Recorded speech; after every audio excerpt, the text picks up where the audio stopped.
Finmi. En 2003, une photographie représentant un enfant a commencé à circuler sur Internet. On ne trouvait aucun détail sur l'enfant, hormis ce qui apparaissait sur la photo qui était appelée Finmi JPEG. Elle a été la première d'une série de plusieurs images dont il n'existe aucune archive sur Internet, car à l'époque, chaque tentative de sauvegarde, par copie d'écran ou téléchargement, n'a mené d'autres résultats qu'un écran noir et vide. Sur cette première photo, il a été rapporté qu'on pouvait voir une petite fille souriante d'environ 8 ou 9 ans, debout, seule devant une balançoire, vêtue d'une robe violette avec une fleur blanche dans les cheveux. Finmi était écrit tout en bas de l'image. Le nom de l'enfant et celui du lieu où elle aurait été prise en photo n'ont jamais été mentionnés. Peut-être parce qu'ils n'ont jamais été connus. Elle circulait sur le net via de mystérieux courriels et des fenêtres pop-up. La photo a été vue par des millions de personnes, mais la fillette n'a jamais été retrouvée. Un an, jour pour jour après sa première diffusion, l'image est revenue sur Internet. Le texte indiquait toujours Fini, mais la photo avait désormais changé.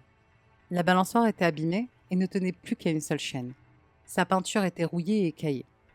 La fillette paraissait plus âgée. Son sourire s'était transformé en un visage indifférent et la fleur blanche dans ses cheveux commençait à faner. La photo est revenue l'année suivante, à la même date, avec de nouvelles modifications. La balançoire était désormais brisée en deux. Les chaînes et le siège à terre. La fillette, toujours plus âgée, pleurait. La fleur était fanée et la robe sale et déchirée. Finmi était écrit en rouge en bas de l'image. La troisième année, la photo est encore revenue. La balançoire n'était plus là et un homme étrange se tenait au loin. Il semblait observer la scène. La fillette était plus âgée. Sa tristesse s'était transformée en colère et sa robe était en lambeaux. Finmi était écrit en plus gros caractères sur le bas de l'image.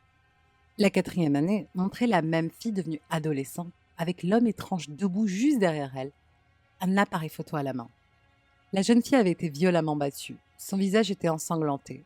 Elle avait les yeux creux. Sa robe n'était plus que des lambeaux de tissu déchirés. Le texte disait alors cette fois-ci « Please, feed me ».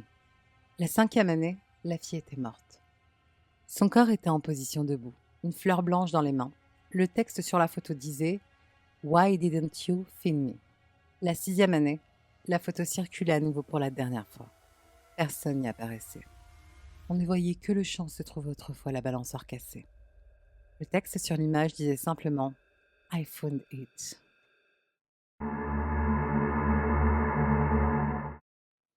Est-ce que je deviens folle? Voici le contenu d'un topic posté dans la section libre de notre forum. Salut tout le monde! Bon voilà, je connais Creepypasta from the Crypt depuis que je suis très jeune et je me suis dit que c'était l'endroit idéal pour parler de mon problème. Le forum a l'air peu utilisé en ce moment, mais bon. Je sais qu'en général, c'est une mauvaise idée de parler de ces problèmes sur des forums en attendant des solutions miracles données par des membres random. Mais je passe pour une folle auprès de mon entourage depuis que j'ai tenté d'en parler, et ici c'est le seul endroit que je connaisse où certaines personnes pourraient éventuellement être susceptibles de croire mon histoire. Tout a commencé le mois dernier. J'avais l'habitude de mal dormir la nuit, mais rien de plus. Puis, je me suis mise à faire un rêve bizarre. Il y avait toujours un moment dans la nuit où je commençais à rêver que j'étais seule, dans une pièce carrelée et vide. Vous voyez les trucs d'isolement dans les hôpitaux psychiatriques des séries télé? Ça ressemblait à ça.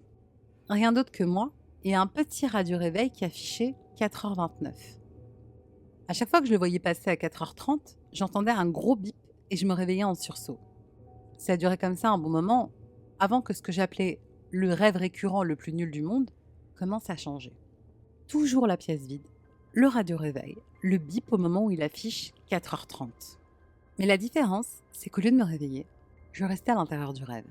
Il y avait ce bip en continu et surtout lui. Un vieillard assez grand en robe d'hôpital, avec un corps et des mains tordues et un visage méchant. À chaque fois, il apparaissait dans mon dos et avançait lentement vers moi en faisant d'immenses enjambées, comme les personnages de cartoon quand ils veulent jouer la discrétion. Une fois l'un en face de l'autre, j'avais toujours le droit à une grande gifle avant de me réveiller en voyant le foutu radio-réveil affiché 4h32.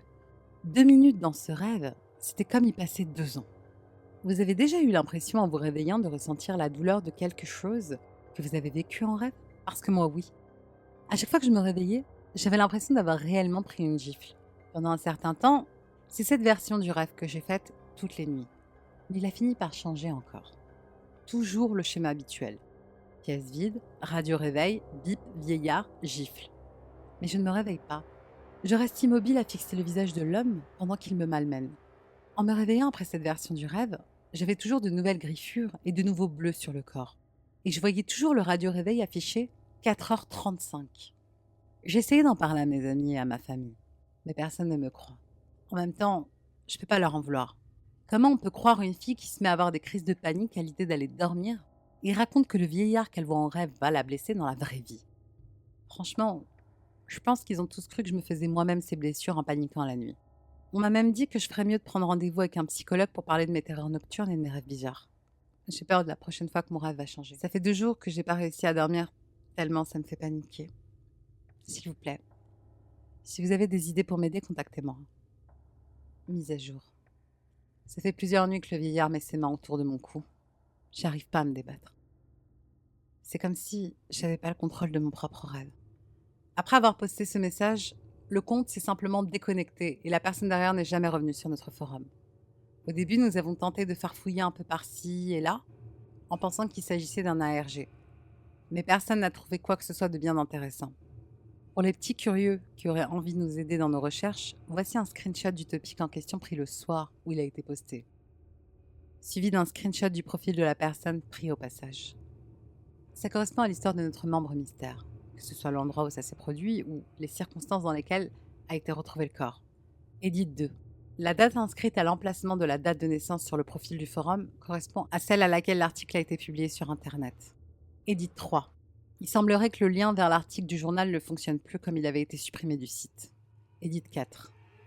Un membre germanophone à qui nous avons montré tout ça alors qu'il passait prendre des nouvelles du site a trouvé quelque chose.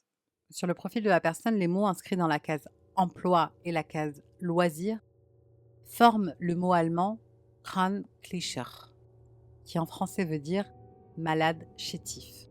Le pseudo de la personne, Mann, est également un mot allemand qui veut dire homme en français, l'homme chétif. Vous pensez que c'est le nom du vieil homme des cauchemars de cette femme?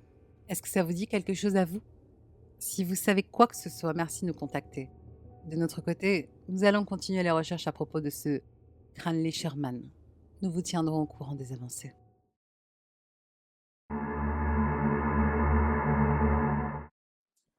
Clic. J'ai trouvé un vieil appareil Polaroid dans un vide-grenier. Il était même encore chargé par une pellicule.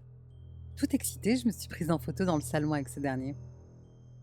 Une fois la photo développée, je me suis précipitée pour la regarder. Il y avait une silhouette sombre qui se tenait derrière moi, ses yeux creux fixaient l'objectif. J'étais pourtant seule à la maison. J'ai donc déchiré la photo en morceaux et jeté l'appareil. Cette nuit-là, j'ai cru entendre le cric d'un obturateur dans l'obscurité. Le lendemain matin, une nouvelle photo était posée sur ma table de nuit. La silhouette était plus proche cette fois, son visage à quelques centimètres du mien. Maintenant, chaque fois que les lumières s'éteignent, j'entends ce clic. Il devient de plus en plus fort à chaque fois. Je ne cesse de retrouver des photos partout dans la maison.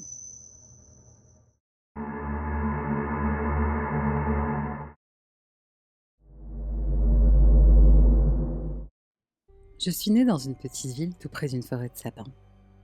J'y ai passé toute mon enfance, sauf rare exception où on devait aller jusqu'à la capitale régionale.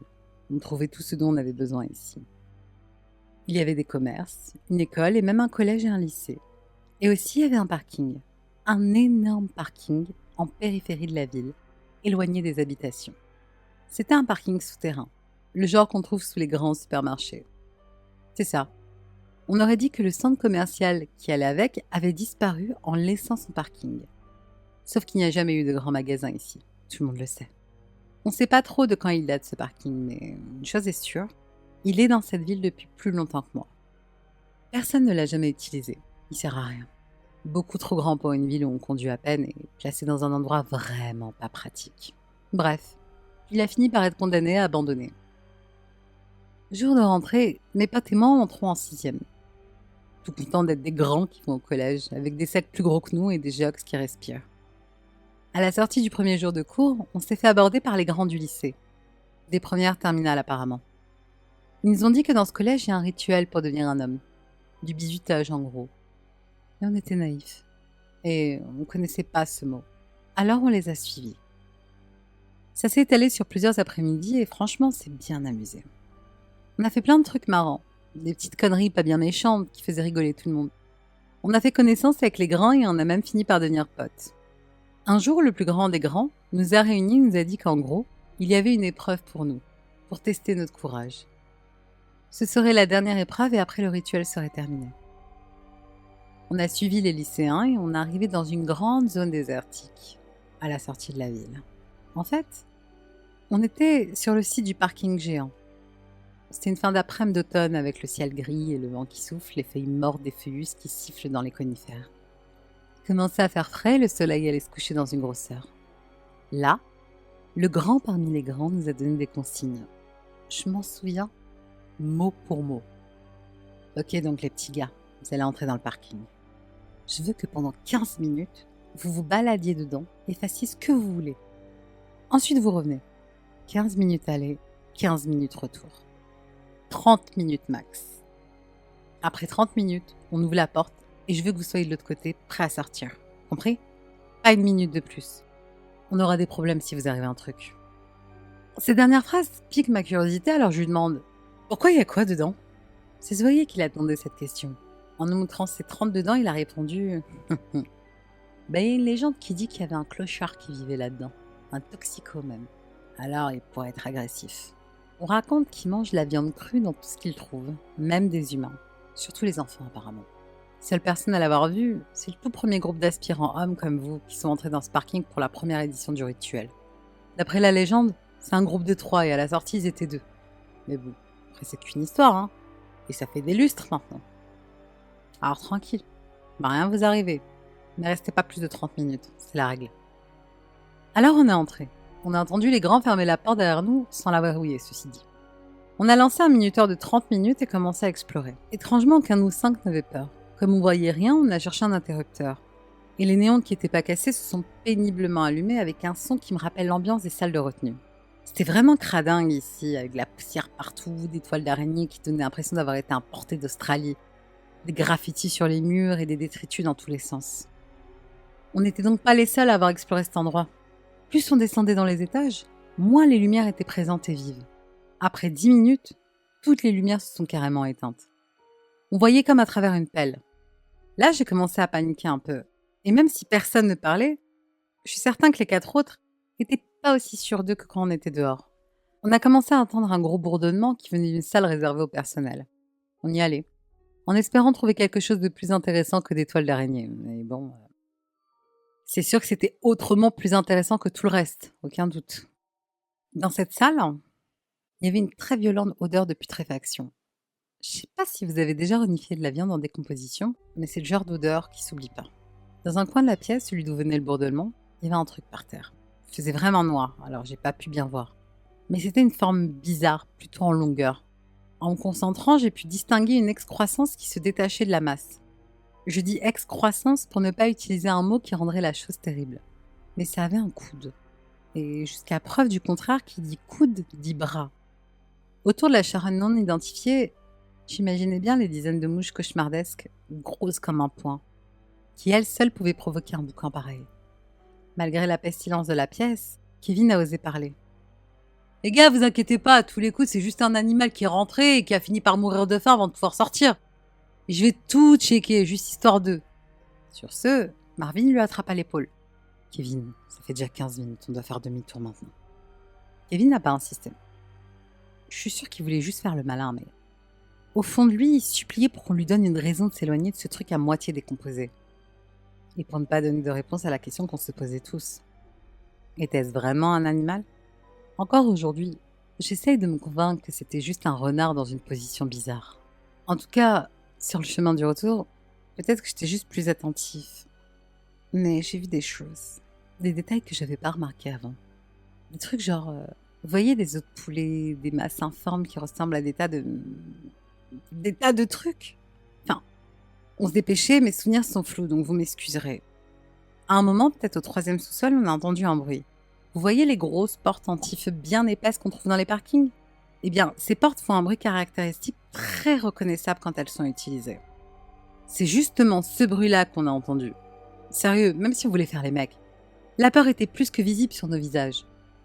À ce niveau, j'espérais sérieusement que c'était juste une mauvaise blague de la part des grands. On a commencé à courir. Un coup d'œil sur mon téléphone m'indiquait qu'il ne restait plus que 3 minutes dans cet enfer. Au deuxième sous-sol, on a entendu un autre bruit qui venait de droite. C'était un gémissement, ou peut-être plutôt un râle. Il venait de loin, alors c'était pas très fort. Mais avec l'écho et le silence de mort qui régnait dans le parking, on a tous les 5 très distinctement entendu ce son. On était paralysés. Le truc mort qui moisit. Le bruit de la porte est maintenant ça? Ce parking était clairement pas le royaume du rire. En plus, l'odeur de pourriture était maintenant partout. Comme si elle nous avait suivis, ou si elle venait de quelque chose à côté de nous. Ça devenait de plus en plus pénible de respirer. Quand on a finalement réussi à atteindre l'étage 0, toutes les lumières étaient miraculeusement allumées. Diego était tellement soulagé qu'il a commencé à partir en fou rire. On s'est calmement mis à marcher vers la porte. Et quand il restait plus que quelques mètres, toutes les lumières se sont éteintes d'un seul coup. C'est à ce moment-là que j'ai commencé à entendre une respiration sèche, râpeuse, laborieuse et presque suffocante juste derrière moi. Je me suis retournée et ce que j'ai vu restera gravé au burin dans ma mémoire jusqu'à ma mort. Et je pense que même Alzheimer ne pourra pas me retirer ce souvenir. C'était le SDF toxico, le clochard. Sauf qu'il n'était pas normal. Plusieurs choses n'allaient pas chez lui. D'abord, ce type faisait clairement plus de 2 mètres de haut, dans les 2,50 m. Il était mince et svelte, et peut-être que j'ai halluciné à cause de l'obscurité, mais à part une bouche ridiculement large, ce truc n'avait pas de visage. Pas d'yeux, pas de nez, juste de la peau sèche et craquelée, avec une bouche si grande que ses commissures atteignaient le cou fin et osseux du clochard. Pour récapituler, moi et mes potes, on va dans un parking, on trouve un truc mort qui pourrit, on entend une porte grincer, on entend un grognement qui fait peur, et juste avant de sortir, on peut même pas dire qu'on tombe nez à nez avec un clochard parce que du haut de ses 2 mètres, il fait même pas l'effort d'avoir un visage. Il portait des vêtements troués et maculés d'un fluide qui était soit du sang, soit du vomi, soit un mélange des deux. L'odeur de mort était maintenant insupportable. Elle nous prenait à la gorge pour nous tordre les tripes, et chaque inspiration de cette puanteur était un affront au sens. Cette vision cauchemardesque a littéralement fait arrêter mon cœur. La chose face à moi était tout sauf humaine, et sa seule présence était synonyme de peur, de mort et de putréfaction. En nous fixant, sans yeux, et avec sa tête révulsante penchée vers sa gauche, il a prononcé de sa voix rêche 5 mots à couper le souffle que jamais je n'oublierai. Vous avez peur du noir. Pile au même moment, un grand ouvre la porte avec un vacarme pas possible et hurle « 30 minutes, fin du chrono, dehors maintenant !» On s'est pas fait prier. On a sprinté vers la porte à une vitesse qu'Usain Bolt ne connaît qu'en rêve. Et au moment où le dernier d'entre nous était sorti, un grand a claqué la porte aussi fort qu'elle avait été ouverte, avant de la sceller avec le plus gros cadenas que j'ai jamais vu. Je sais pas pourquoi le clochard a même pas essayé de nous rattraper. Je suis certain qu'une seconde de plus dans ce parking nous aurait condamnés à finir comme le corps pourrissant par terre. Après ça, j'ai été suivie par un psy pendant plusieurs années. J'ai fait semblant de croire que la peur et l'obscurité ont faussé mes souvenirs. Mais je suis sûre que les choses que j'ai vues ce jour-là étaient réelles. Quand ça a été mon tour d'être en terminale, une poussée de croissance a fait de moi le plus grand parmi les grands. Ce qui veut dire que je décidais quasi seule des épreuves du rituel. J'allais pas abandonner cette tradition. Alors, quand les petits sixièmes sont arrivés, je les ai soumis au rituel. J'aurais fait faire le concours de crachat, l'épreuve du coca mentos ou encore le supplice de la boule puante. Par contre, je leur ai épargné l'épreuve du parking.